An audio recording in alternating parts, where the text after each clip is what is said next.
So that's part of my story. Thank you very much. Appreciate that. But there's a whole lot more to tell.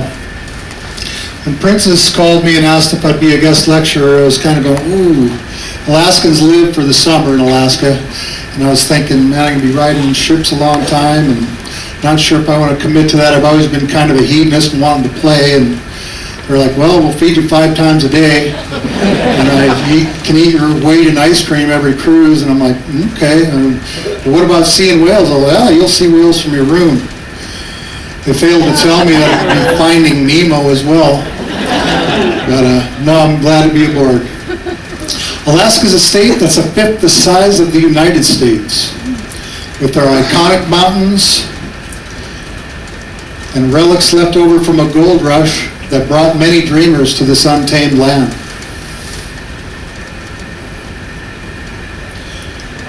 With our dog sled race running from Anchorage to Nome, designed after a triumphant real-life event, and the feats of engineering in such rugged country are impressive. One of the most admired for his contribution was Michael James Henney, who built the first Alaskan railroads. This one you'll have an opportunity to ride here in a couple days. He built the Copper River Railway as well as the White Pass Railroad. One of his most famous quotes was, "Give me enough dynamite and snooze and I'll build you a railroad to hell." Long before his arrival were people with capabilities of surviving for centuries in places where the sun doesn't even rise for 3 months.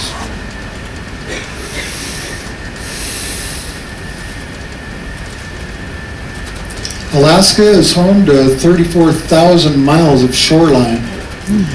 So to say that we have some waterfront property up here is a little bit of an understatement. And the tales are still told on the faces of the weathered wood that has withstood the test of 100,000 tides.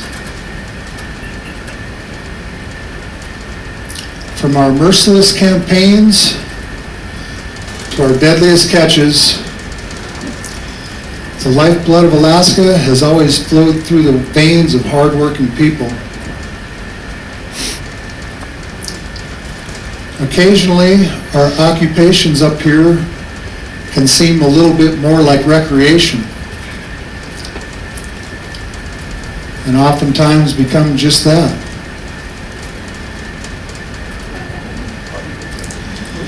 So the first day of the Iditarod, they have a ceremonial start that runs just about 15 miles through Anchorage. You have the opportunity of purchasing a ride with an Iditarod musher. This woman here in the blue coat spent pretty good money here to get rolled over. But she ended up unscathed and has a great story to tell. I just love the look on the face of those dogs. They're like, what are you guys doing? Every one of them are. Alaska is a place where extreme sports are taken to the next level.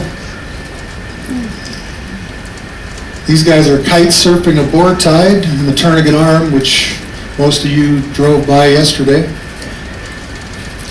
I took this picture in 45 below zero up in Fairbanks during the World Championship ice carving contest. So cold weather just won't deter people from having a good time. We've got big bugs and we've got big butts. Halibuts, that is. Halibut. And we've got huge bears. These grizzly bears seem especially intimidating when they're staring you down like a blonde with a drinking problem. Yeah, I'll be here all week. Our walrus have the most impressive bachelor parties when the males separate from the mothers with babies and head south, hauling out on the beaches of Bristol Bay. Our moose sure can appear majestic, or then again like something you might expect to see out of a Dr. Seuss book. This moose has a condition called sleigh hoof, which is caused by a copper deficiency. It was otherwise healthy, had a calf and everything, but their hooves get kind of rubbery and don't fracture off like normal. Our Dall sheep have the ability of looking surprised even without eyebrows.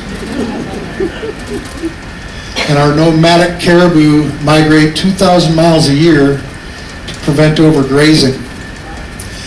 Does anyone here know the difference between a caribou and a reindeer? Reindeers are the ones that fly. And speaking of flight, Alaska's home to some pretty exotic birds. This is the king eider that I photographed at the very top of Alaska. Bohemian waxwings, with two types of puffins, the horned and the tufted puffin. And the willow ptarmigan is the Alaska state bird, shown here in its fall and winter plumage. Here's a mother raven feeding her babies. And the trumpeter swans sure know when it's time to head south. But the bird with the most impressive migration of all is the Arctic tern that flies nearly 25,000 mile round trips between Antarctica and Alaska. This is what you might expect to see if you wake up with a hangover after passing out on a beach in Juneau. Our bald eagle babies sure are cute. Okay, maybe I made that part up, but the other wild babies sure are.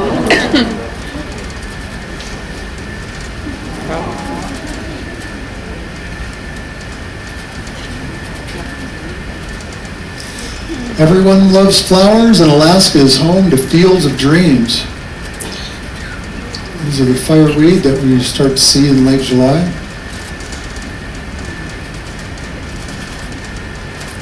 This is the forget-me-not, which is the Alaska state flower. I grew up down on the Kenai Peninsula on the banks of the world-famous Kenai River, attending school in both Soldotna, shown here, as well as Kenai, with volcano views all around.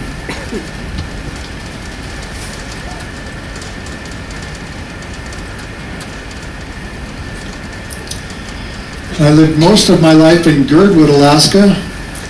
Girdwood's a spectacular ski resort community surrounded by the Chugach Mountains, as well as the Cook Inlet's Turnagain Arm.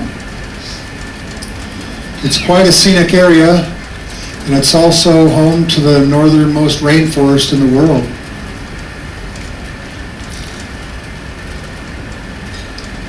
And Girdwood's a place where bears are allowed to run around without a leash.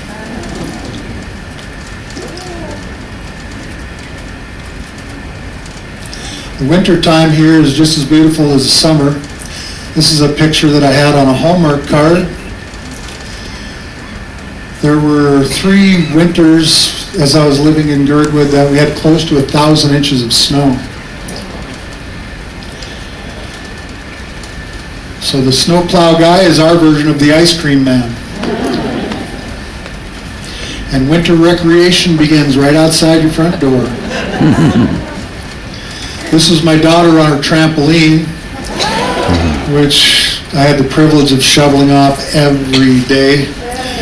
By the time we got about 1,000 inches, I could barely see a little blue hat popping up every once in a while.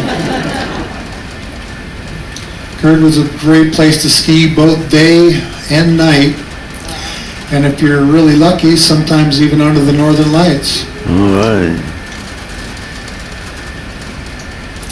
Ice hangs all around the valley, and occasionally the icebergs will resemble dinosaurs. I currently live in Anchorage, which is Alaska's largest city, but nature and the beauty that go with it are all around.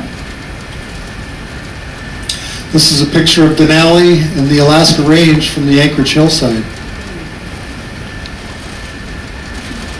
Sometimes photography is real easy.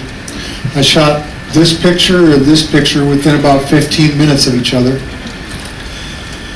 But lots of times, the weather will make for some tough shooting until the weather steps up its game a little bit and becomes a subject. Even the space weather is interesting.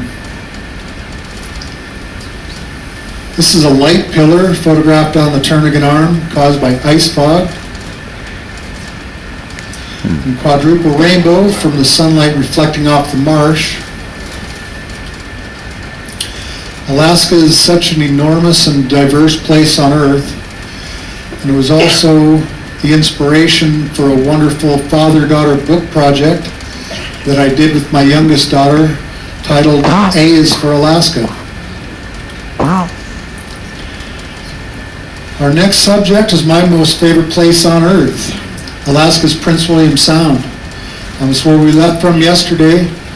My boat here that you see on the bottom was in the harbor there in Whittier for more than 10 years. The Prince William Sound, of course, is situated on the south central coast of Alaska, just east of Alaska's Kenai Peninsula.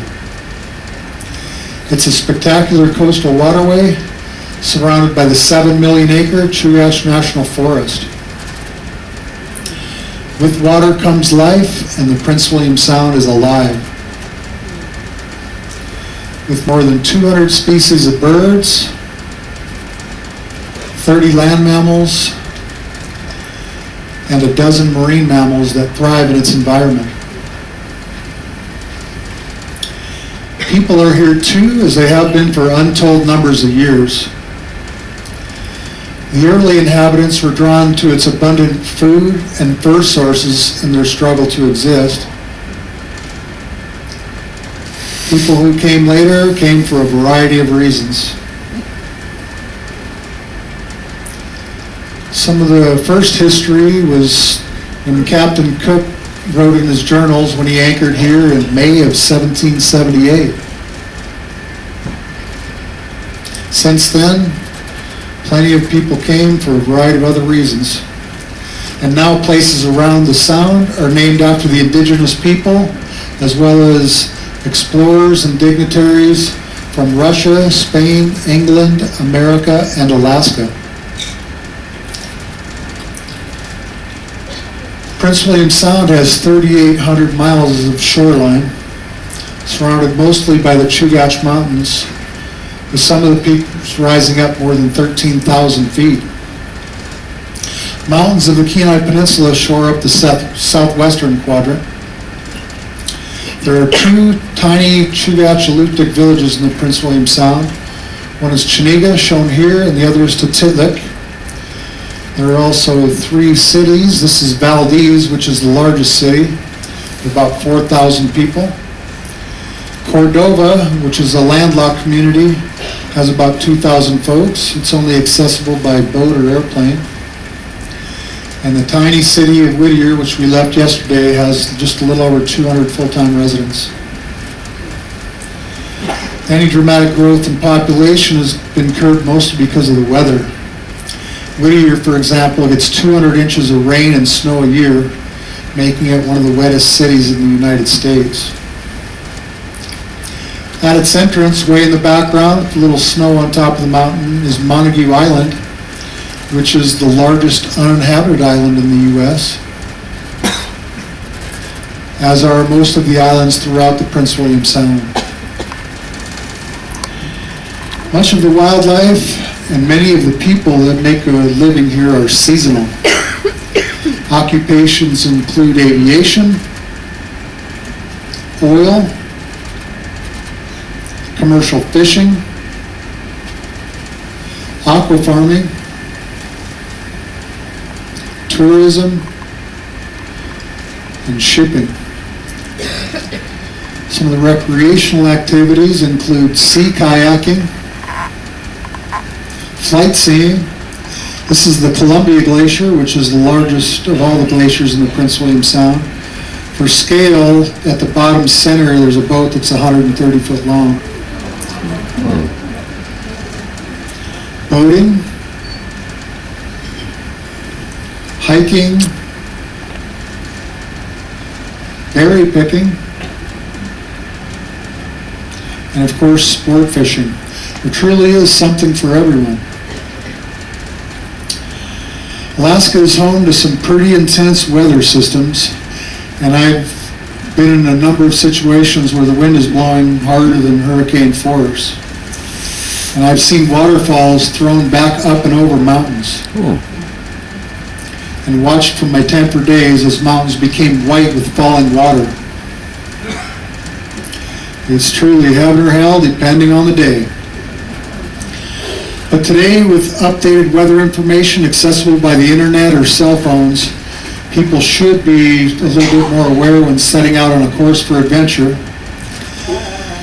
But people are people, and sometimes they require assistance from those daring to go in any situation.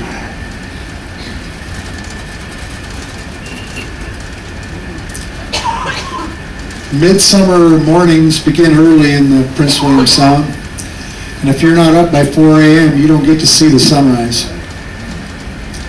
And sunset times are closer to midnight, with just a few hours of dusk and dawn in between. The weather is scientifically interesting. We've got our fog bows, halos, light pillars, whale spout rainbows, and quite often mirages. Especially in the morning, you'll see, you drive your boat along, you'll see islands floating in the sky. They'll be upside down. The thing on the right there is a ship that's huge, hundreds of feet long, and it just appears to be floating in the sky. Life along the ocean has its occasional peril, and two major catastrophes have happened here in recent history. The Great Alaskan Earthquake of 1964, with the epicenter located right here, had a 9.2 earthquake that created tsunami waves that took the lives of 64 people around the Prince William Sound. The other major catastrophe was when the Exxon Valdez ran aground right here on Bly Reef, spilling 11 million gallons of crude oil, with Knight Island shown here taking the brunt of the impact.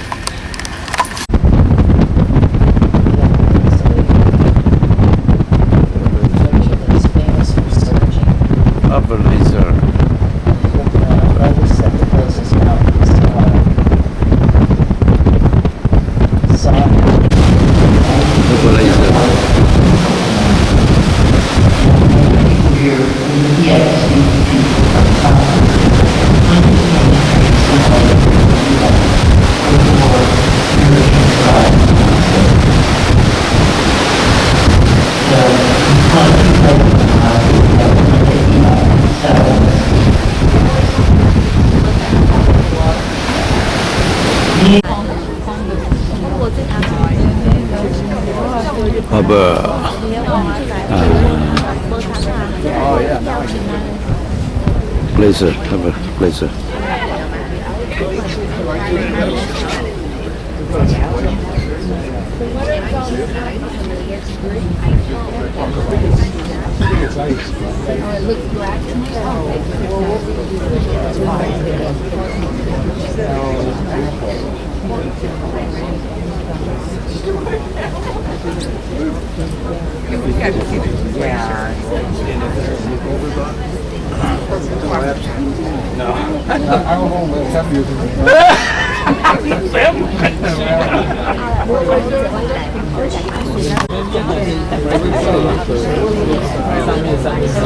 Have a pleasure in Alaska. Cũng vậy, mấy thước nó nhầm gì? Mấy thước à? Mấy thước không nhầm gì? Ủa nó quay lại em ơi, nó quay lại, nó quay lại. Quay vòng vòng thôi. Bombed on the John Muir and off they went on their adventures, you know, because the native guys are all Pleasure in Alaska.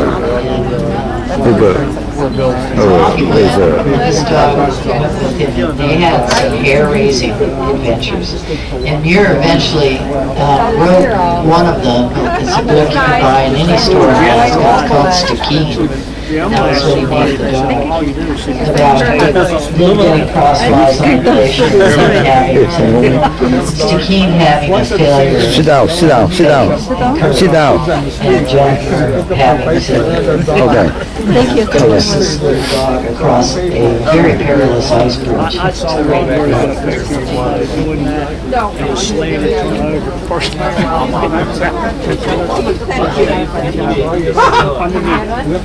River Glacier in all its grandeur. It is grand.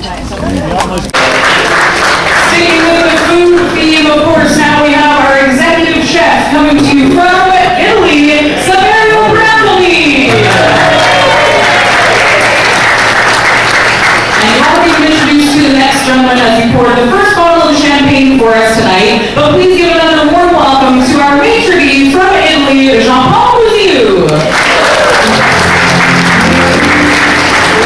And now, ladies and gentlemen, from Poland, Captain Darius Black.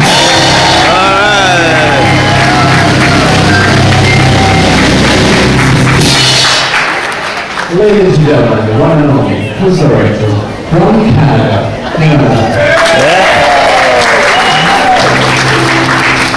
A very good evening, ladies and gentlemen. I'm wishing you all of you on Coral Princess for this beautiful evening tonight. On our one-week cruise to actually back to Canada, to Vancouver. Today we managed to see quite a large glacier at the beginning of the cruise. How was it? Did you like it? Good. And I hope we're going to see another glaciers tomorrow. Glacier Bags, obviously, that name is coming from. The weather looks very good for this cruise. Lots of sunshine, not much rain, and temperatures reaching even 70. So we're very cool at the end of the season here in Alaska. As you know, we are a very international bunch coming from all different countries. And We'll see you there. We are happy to answer any of your questions. And if you see walking us around, please do stop. If you have anything nice to say, please talk to me. If you have any complaints, speak to Miranda. And what you need to do is just to sit back, relax, let us entertain, and look after you throughout this cruise. Ladies and gentlemen, enjoy the cruise. Welcome back. Thank you very much, Captain. Keep up the last going for Captain Blood, the senior officer, the Coral Princess. Well, ladies and gentlemen, of course, this is just the start of our formal evening festivities. Lots going on for you in and out around the ship. Our wonderful production show on board, starring the Coral Princess singers and dancers, our guest soprano, Megan Browning, and the wonderful orchestra. Today is May 24, 2019. We approaching the Glacier National Park in Alaska. This is approaching now 7:10 a.m. So now we at this location. At this location here, on the right hand side. This one right hand side. That's the this one here. This one here is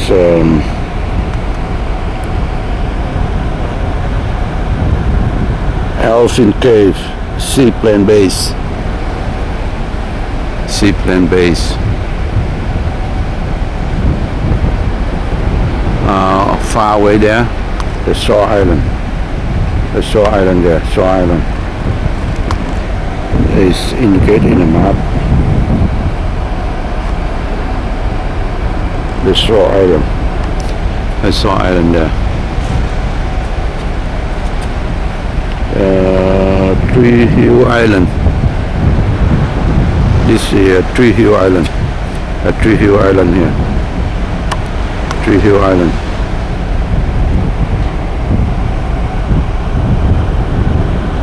That's a Tree Hill Island. So on the right hand side, we go to right hand side.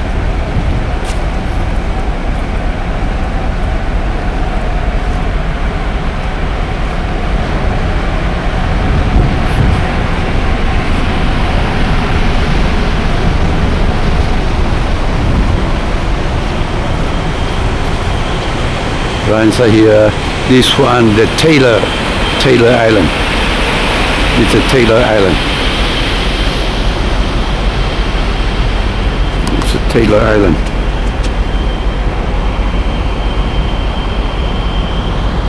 at the Taylor Island. It's a Taylor Island.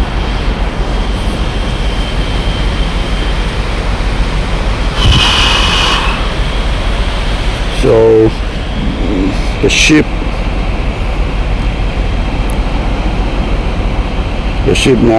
go to this way, go to this one they call Alaska Marine Highway. Then they can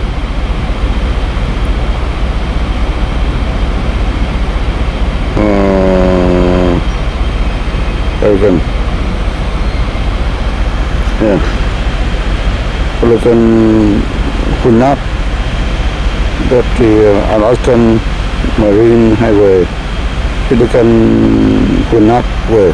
The ship go to this way to go to Glacier National Park.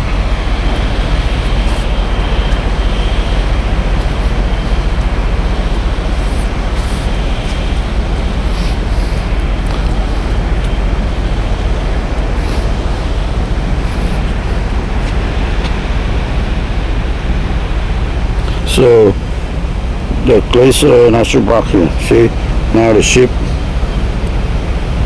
this location. So we follow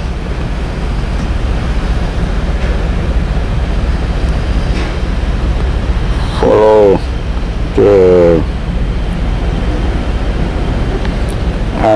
Alaska Marine Highway. Pelican Hunap, they go all the way here. So here, let's see, they go here, go all the way to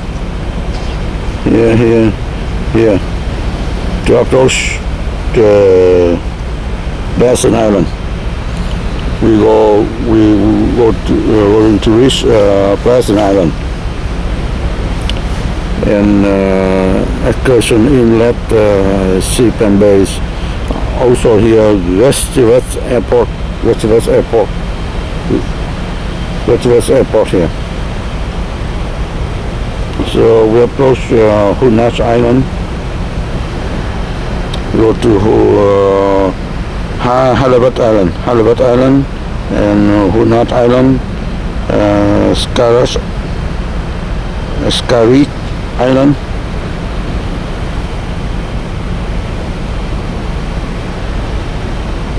Where is the Hunach Airport here? Hunach Airport down here. See that one, Glacier Bay National Park. We approach this one, continue in Glacier Bay National Park here.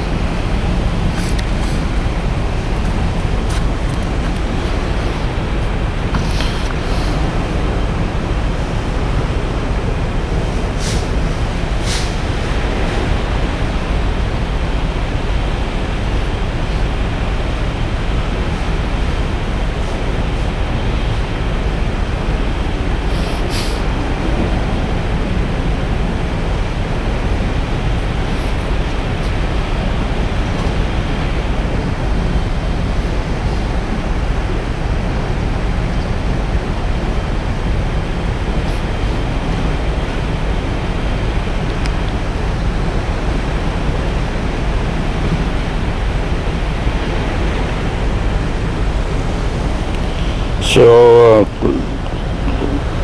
Glacier Bay National Park, about 200 kilometer wide,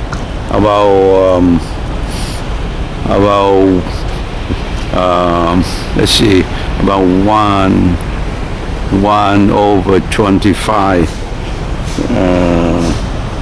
about 1/25% of 1/25 of Vietnam size, the Vietnam country of Vietnam, 1/25. So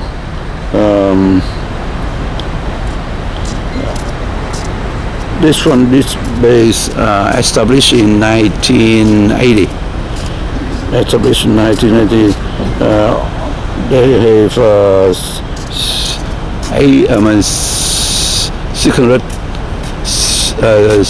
600,000 visitors a year. 80% of that from the cruise ship come to this island. Come to this Glacier National Park here.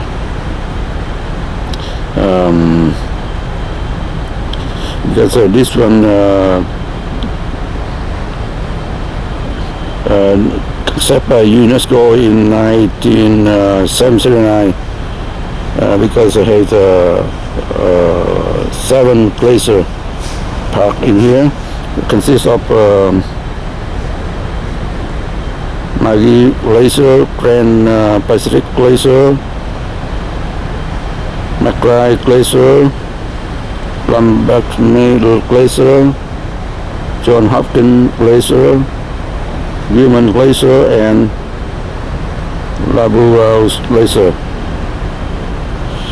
Beside that, in here there is a lot of animals like black bear, brown bear, wolf, coyote, moose, black-tailed deer. Let's see, one more. Mammoth, the sheep, beaver, mint, also other mint, and mountain goat, mint, wolf, and mountain goat. Also has like sea otter, also Pacific white side dolphin, orca, that means whale. Also a humpback whale. So we look here, we may see the whale around here. Interesting place.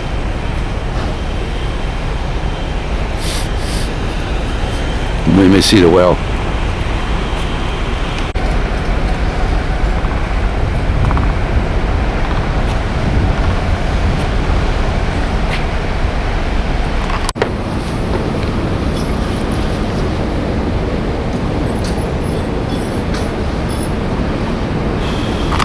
It's 7:30 a.m. in morning, May 24, 2019.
Sea lion. A lot. Yeah, I see a lot here.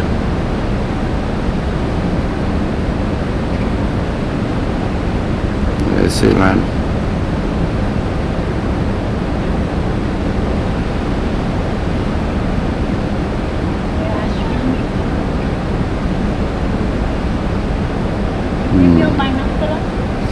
No, I had to go back. Sea lion. Yeah.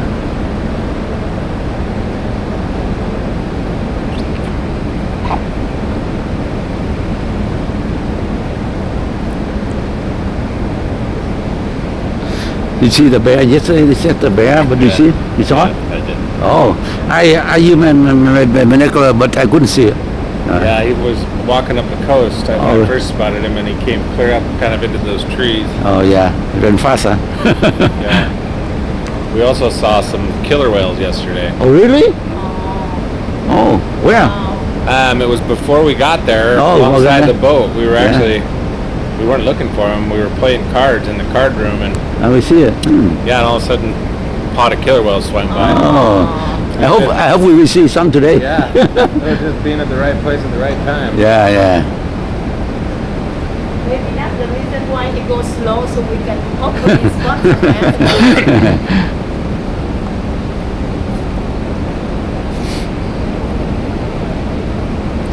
But in Antarctica, we went to Antarctica. Lot we see all over.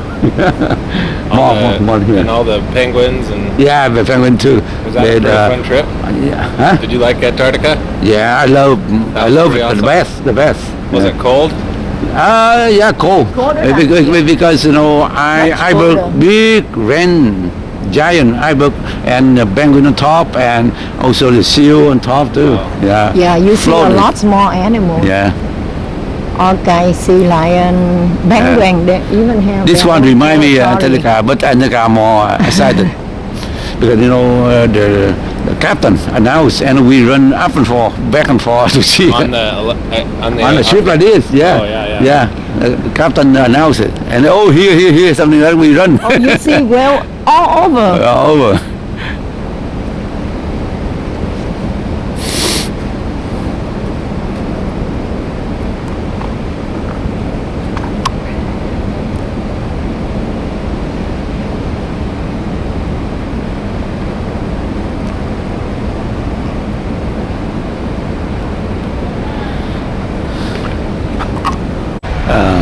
This one, the Limester Island. Limester Island.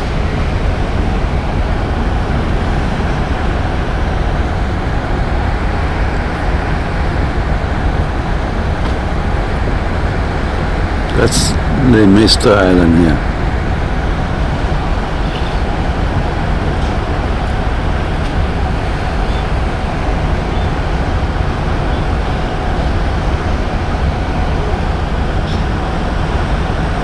That's Limester Island.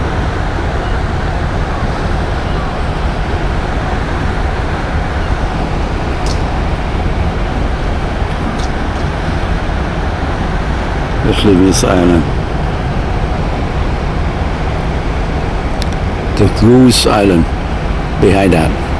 That's Goose Island.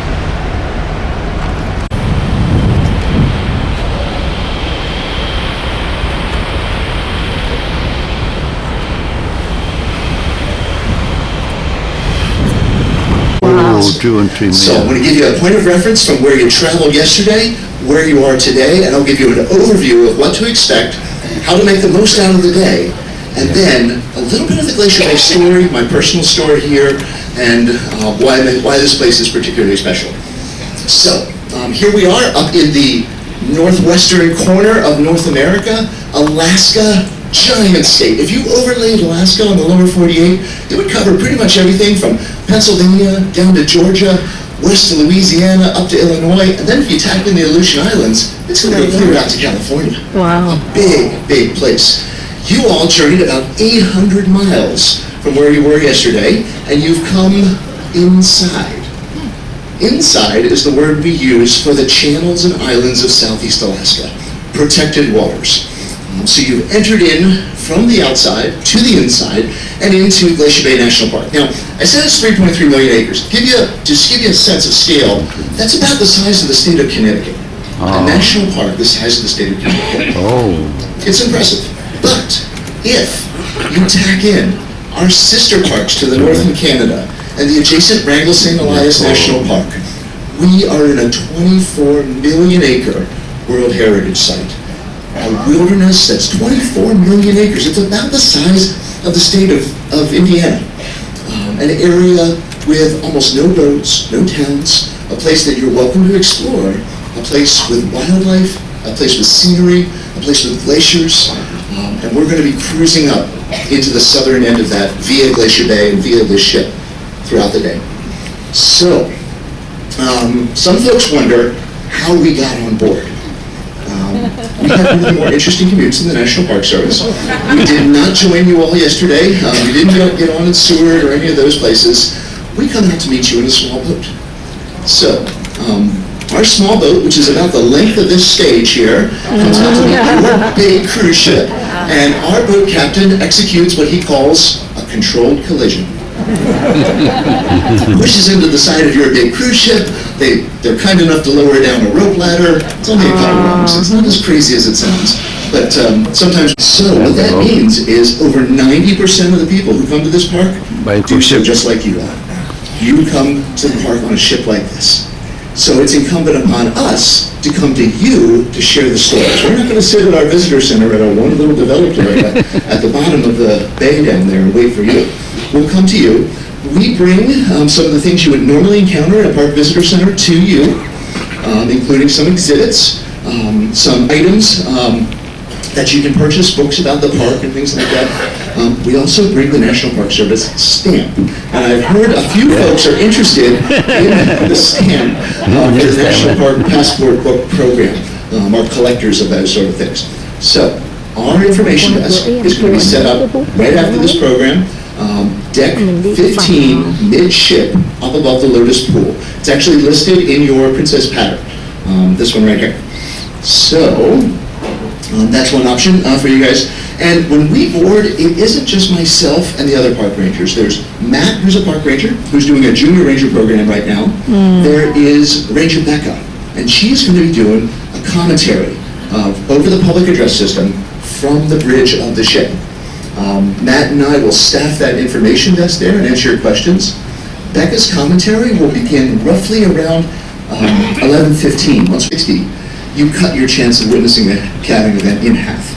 So definitely be out there on deck. We'll be making announcements about it. Ranger Becca will be making announcements about it. In addition to Ranger Matt and Ranger Becca and myself, we have two folks from an organization called Alaska Geographic on board, Carrie and Danita. And they brought on board educational materials and souvenirs that'll also be for sale up at our ranger desk up there. A thumb drive that's got over 300 photos of the park in all sorts of different seasons and conditions that, you know, if you don't get the perfect shot today, that's a nice little resource that you can take home with you. And a lot of all the proceeds actually go back to help support the park education programs. So they'll be up there through the early afternoon as well. We'll come back into the waters of the lower bay. The waters we're actually transiting right now. The waters of the lower bay are some of the most productive for marine mammals. On my way in here, out on the promenade deck, some visitor with keen eyes has spotted some marine mammals out there, maybe some orca out of the water. You never know what's going to pop up. Keep your eyes trained on the water. Sea otters, stellar sea lions, harbor seals, maybe a humpback whale. The captain has told me that he plans to do a close pass of an island called South Marble Island. That is a hot spot for stellar sea lions. So we'll share some stories about that place. Becca will share some stories via the commentary once we get down there. That'll be roughly around 5 or 6 o'clock this afternoon. So it's a day that is packed with all sorts of things, but unfortunately we will bid you adieu. Our little boat will come out and pick us up around 7:30 this afternoon. You will be off on your way for further adventures in Southeast Alaska. We'll go back to our one little ranger outpost down at the south end, and then share stories of Glacier Bay with the next ship that comes along. All right. So, Glacier Bay and Alaska in general. A lot of people think of it as a trip of a lifetime. Yeah. How many people, by a show of hands, was Alaska on your bucket list? Wow. Yeah. Fantastic. Did anybody have Glacier Bay specifically on a bucket list or a destination you wanted to get to? That's okay. Okay. So, each of you has a reason for choosing to be here. Think about that from a small town where they were born. I'm going to take you a little further back in human history now. Way back. Who were we as humans? We were hunter-gatherers. We had to move around. We had to move around for food, searching for food, and we also had to move around to protect ourselves, to get away from danger. One author described this as the search for sustenance and sanctuary, food and protection. Now think about who Americans are. Americans are a whole nation made up of people that came here for the most part for opportunity or for protection, for sustenance or sanctuary. My family came here in the 1880s from Europe, probably for those very reasons. So, fast forward 122 years, myself and my park ranger wife and my 1-year-old son and my 5-year-old daughter pack up the car, tow in a trailer across the continent to move to Alaska to start a new job at Glacier Bay National Park. That's how we ended up in the tiny little town of Gustavus, Alaska, population 400 people and 600 moose, as well as take part in the protection that comes from living on the edge of a 3.3 million acre wild national park. So along the journey across the country, my wife brought this book to read to my then 5-year-old daughter. And many of you may be familiar with the 1970s TV show of the same name. This book tells the story of a family who moved out into the Great Plains, who moved for opportunity, who moved for protection, who moved for sustenance and sanctuary. And my wife read the book as we drove to my then 5-year-old daughter as an example that we weren't the first people to experience a change like that. But when we got here, just people that move for sustenance and sanctuary. There are many different animals that make incredible journeys to come here to Glacier Bay, to partake in that protection, to partake in that abundance that's here. So perhaps this one is one of the most amazing examples here. The Arctic tern. This animal, every spring, picks up its life down in Antarctica and flies 12,000 miles back. This one's constantly on a trip of a lifetime.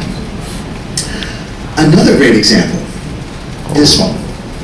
The 80,000-pound gentle giant humpback whale, an animal that is as long as a tractor trailer, that every spring leaves the warm waters off of Hawaii singularly, or mothers with their newborn calves, and swims 2,500 miles across the open Pacific Ocean to come to places like Glacier Bay, to feed all summer long, to fatten up, to partake in the abundance that we have here. Or perhaps my favorite creature that comes here to Glacier Bay, Pacific salmon. They are making this journey at the end of their lives. They are making this journey to start to provide for the next generation. They come here to the streams and rivers within Glacier Bay and throughout southeast and south central Alaska, and they're making that journey for protection and food as well. So one of the best ways, I was actually talking to my daughter, who's now 12, about how best to convey the story of the salmon. And she recommended to me a poem that is in a book of children's book of Alaska animal poems by a woman by the name of Susan Ewing. So I'm going to share her description of the life of salmon. When you see a salmon swimming hard upstream, she's had more frights and seen more sights than you can ever dream. She moved from stream to ocean when she was just a kid. She's had to outrun orca. She's dined on squiggly squid.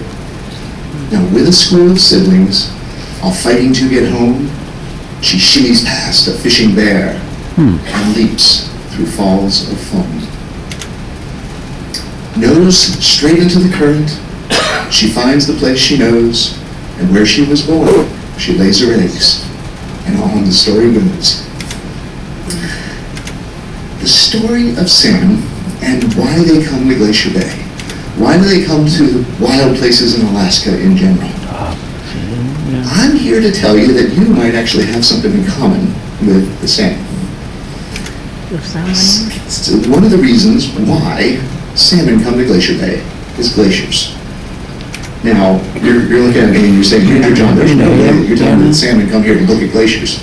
And you're correct. They're not coming here to look at glaciers. They're coming here to partake in some gifts that the glaciers give them. So, you probably know that Glacier Bay is this 65-mile long fjord out here. One of the most important parts of the story of Glacier Bay is today it is a 65-mile long body of open water. You might even call it a fjord since it's a valley carved by a glacier. But just 200 years ago, this was solid ice. That giant glacier that moved through the bay pushed sand and gravel and boulders out in front of it, and it left underwater ridges, particularly in the lower bay where that circle is there. Now, to have a really productive marine ecosystem, you need a couple ingredients. It's like having a really productive garden or a really productive farm, because the most important ingredient are lots of plants. Not big plants, but tiny little plants that grow in the water. And everybody probably here knows that to grow a really productive farm or a really productive garden, you need some fertilizer. The challenge is the fertilizer for us sinks to the bottom of the bay. But how do you get that up to the sunlight where the little plants are? This is where our tides come in. We can have up to a 20-foot difference between high tide and low tide over a 6-hour period. You imagine all that water running through the lower part of Glacier Bay where that circle is there, getting squeezed in between those islands. It can move through there at about 10 to 15 miles an hour. And as the water moves through there, it sweeps up those nutrients that are way down in the dark and brings it up to the light, up to the surface, to feed these guys. Phytoplankton, the tiny little plants that are in the water that are the foundation of a marine ecosystem. They're the foundation of the productivity here in Glacier Bay. And it doesn't stop here. It only starts with these little guys. Because those little guys feed little animals in the water, zooplankton. And those little guys feed these guys. Herring and capelin and sandlines. Small schooling fish that are about no longer than your hand, but occur in great abundance here. These guys feed on up to the salmon. The sustenance for the salmon here. And then those salmon, they go on to feed the sea lions here. They go on to feed the brown bear. They go on to feed even the wolves here. And they go on to feed the park rangers and their kids. Ask him, right? So, and it doesn't begin and end with the animals and the park rangers. The animals actually pass on the understanding of this place to be the place to come to catch your food. The park rangers pass it on to their children. My daughter caught her first salmon last September, so on her run. So she's helping to provide some sustenance for the family there. But at least it doesn't even begin or end with the fish or the mammals or the vertebrates. It actually goes into the forest here. Really? There's been some research done that shows that forests along salmon streams grow bigger and healthier trees, more complicated ecosystems, and they've been actually able to look into these trees and see the nitrogen in there, one of those fertilizer elements, and tell that that nitrogen comes from the ocean, marine-derived nutrients. They're able to identify it here. All a gift through the salmon, to the animals, to the fish, to the forests. So the salmon here are amazing. It's abundant. There are some concerns. You know, the world is changing and the oceans are changing. Some of the salmon runs are changing also. There's been an occurrence in the North Pacific Ocean about 2 or 3 years ago that lasted for a year or two of warm water. And one of the things that these small schooling fish that everybody depends upon don't like is warm water. There's been die-offs of seabirds, there's been die-offs of humpback whales associated with that.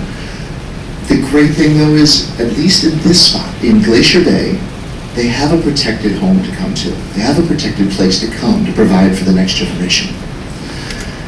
So it's not just park rangers and their families and salmon that come here for sustenance and sanctuary, not just humpback whales and not just Arctic terns, but people have come historically to this place. This gentleman came about in 1879. He is a self-taught naturalist. He grew up in Wisconsin. He's most associated with the state of California and Yosemite Valley. As a matter of fact, he's so important to California, they'll put him on the back of the California State Quarter. Does anybody know who he is? John Muir. John Muir came to Glacier Bay in 1879 for sustenance and sanctuary. The sustenance he was looking for, though, was to feed his mind, because he had some questions about glaciers. But he also came here to partake in the sense of sanctuary of the wilderness here. You see, John Muir was living in California, and he got to know Yosemite Valley intimately. He hiked up and down all around the ridges and over these areas out there, and he really felt like he got to know the place. And it's at a time when geology was kind of a new science, and there were a lot of people that were wondering, how can a place like Yosemite Valley be formed? There was a lot of different theories out there.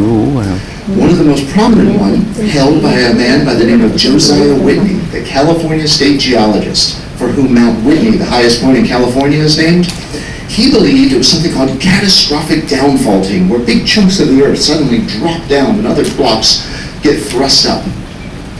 And John Muir heard of Mr. Whitney's theory and said, I think it was glaciers. He wrote to Mr. Whitney and said, Mr. Whitney, here's my theory about how Yosemite Valley formed. I've traveled all around here. I've got this idea and I've got this evidence. And Mr. Whitney wrote back to John Muir and said, no, you're all wrong. It's catastrophic downfaulting. Here's my evidence.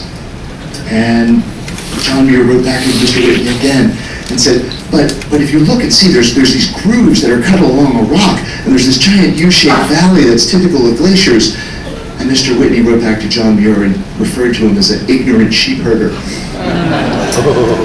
So John Muir was not daunted. He figured, if I'm going to demonstrate that glaciers can form a place like Yosemite Valley, I need to go where glaciers are still shaping the land. Now, John Muir had heard about an exploration done by this man in 1794, George Vancouver.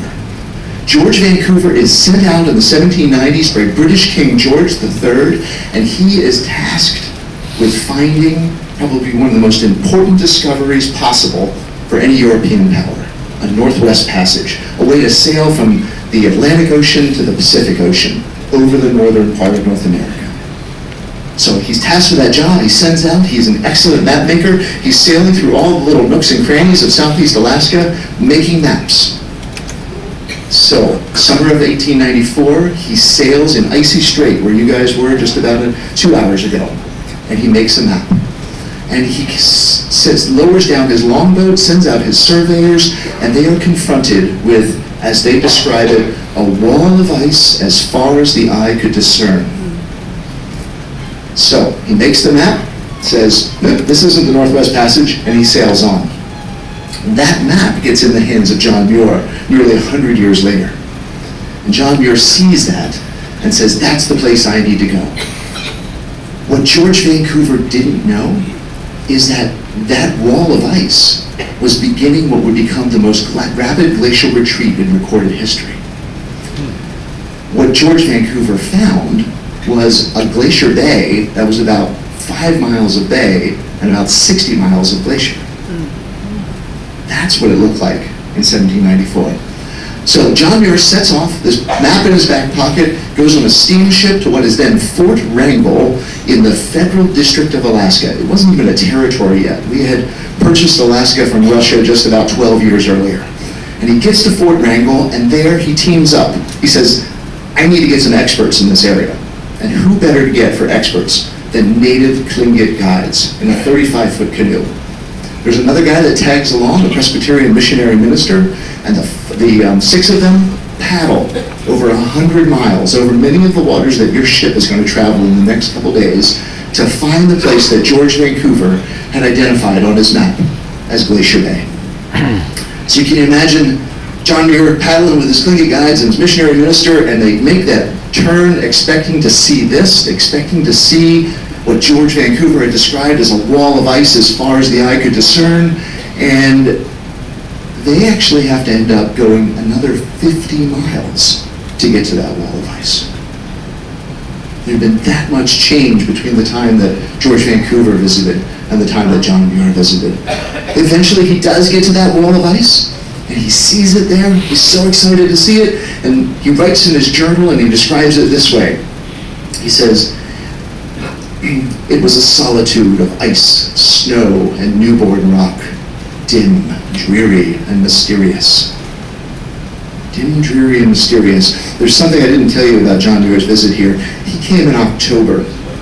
And there's a reason why cruise ships stop coming after September. It gets a lot wetter and darker and stormier here later on in the season. But he's so excited to see glaciers, to see how glaciers can shape the land, and he says, yes, glaciers can shape a place like Yosemite Valley. He scrambles around on the rock here. He is absolutely joyful, but remember, he brought along some experts, and those Tlingit guides talk to him, and they say, Mr. Muir, you know this is October. It's getting stormier. It's getting, the ice is getting denser. This is not a safe place to be. And they prevail upon him, but he only gets a couple days here in Glacier Bay, a place that he's been longing to get to for a long time. So he goes back home, ends up getting married, picks up running his wife's orchard business down by San Francisco, but he always wants to get back to Glacier Bay. And he comes back here not once, not twice, but 3 more times, having all sorts of adventures, falling into icy crevasses, getting pursued by packs of wolves, but also all the while learning about this place and writing about this place. He even had a chance to see his namesake glacier change between his first visit in 1879 and his last visit in 1899, recede over 5 miles during that time period. His writings about this place go on to inspire. His writings about this place, after he leaves here, he goes on to the Sierra Nevadas. He goes on to establish ideas like creating national parks and protecting wilderness areas. His ideas about this place go on to inspire the first steamships to bring people up here in the 1890s. So you all might be here because of John Muir. That inspiration for ships to come up here and experience Alaska wilderness and experience glaciers, he kind of set the trend back then. His writings about this place in a book called Travels in Alaska go on to inspire not just people coming to look at the glaciers, but they inspire the next person in the story that came here for sustenance and sanctuary. A mild-mannered biologist from Minnesota named William Cooper. William Cooper reads John Muir's account of a land that was covered by ice and then rapidly uncovered. Something you should know about glaciers is as they move forward, they obliterate everything in their path. They obliterate forests, they obliterate habitat, they obliterate even sand and gravel down to bedrock. And then they leave. It's kind of like an eraser, and you have a blank slate. And William Cooper, he is a pioneer in a new field of study called plant succession. How life returns to a land that was completely stripped of life. What better place in the world to come and experience that? He came here and he saw how the ground was bare and raw down where the glaciers were. And then a few miles south from there, some shrubby vegetation came into place. And then a few miles south of that, the forest was starting to grow. You all will have a chance to see that with your own eyes today as we journey from Marjorie Glacier and Grand Pacific Glacier through the afternoon as we work our way down the bay. This map of Glacier Bay kind of highlights some of the things you might encounter on the land from that north end up near the glaciers to the middle shrubby area down to some of that young spruce hemlock forest, only about 100 years old at the south end of the bay. Now, William Cooper did his research here, and he referred to the place as a living laboratory. And he also had a way of trying to characterize natural things in human terms. So he wrote about that process as acts in a play and characters in a play. I'll share with you his description of that plant succession process. He said, quote, "If one could station himself by the edge of a retreating glacier and remain there for 100 years or so, a fascinating drama would unfold itself. The ground, at first bare and raw, would give birth to plants, first certain hardy herbs and then creeping shrubs, and many years later, a thicket growth, and finally, a forest. Each group of plants prepares the way for another, and in the same act, decrees its own destruction."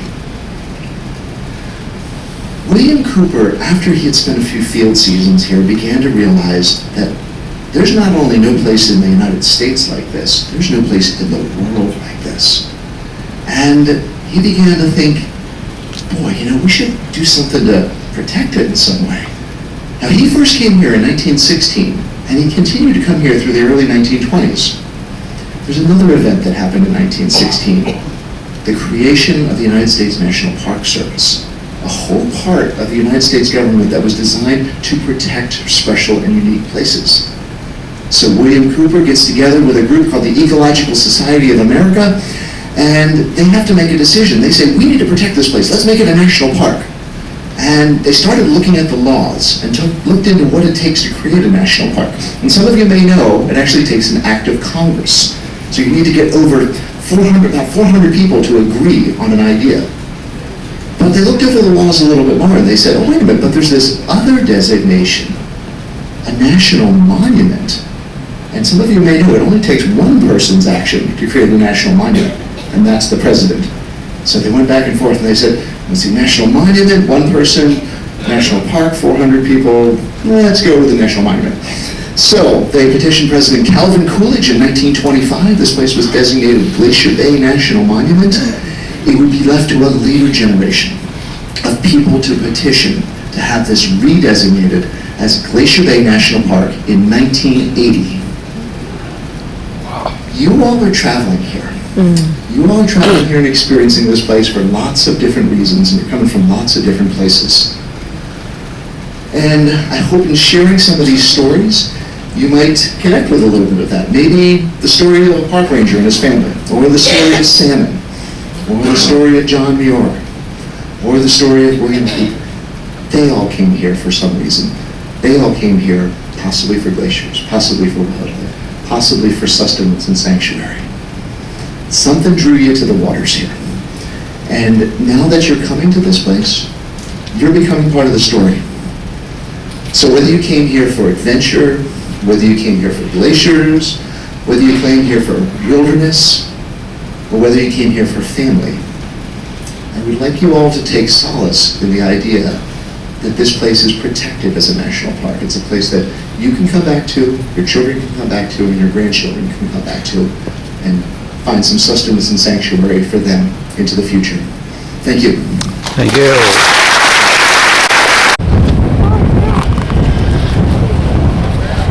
Glacier Bay National Park, UNESCO.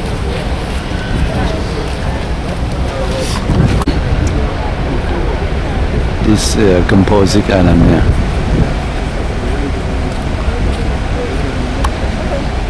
Composite island. They were having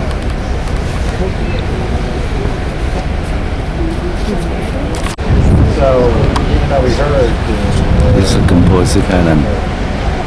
we heard that we were walking the cabin. You walk on the other side now. I'll put up anything.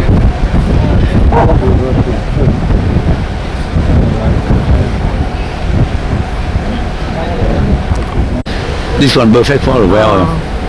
The water very calm.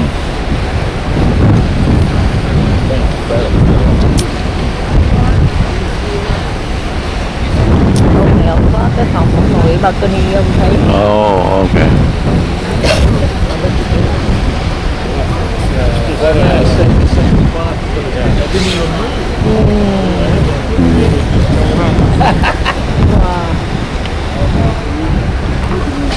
Glacier Bay National Park in Alaska.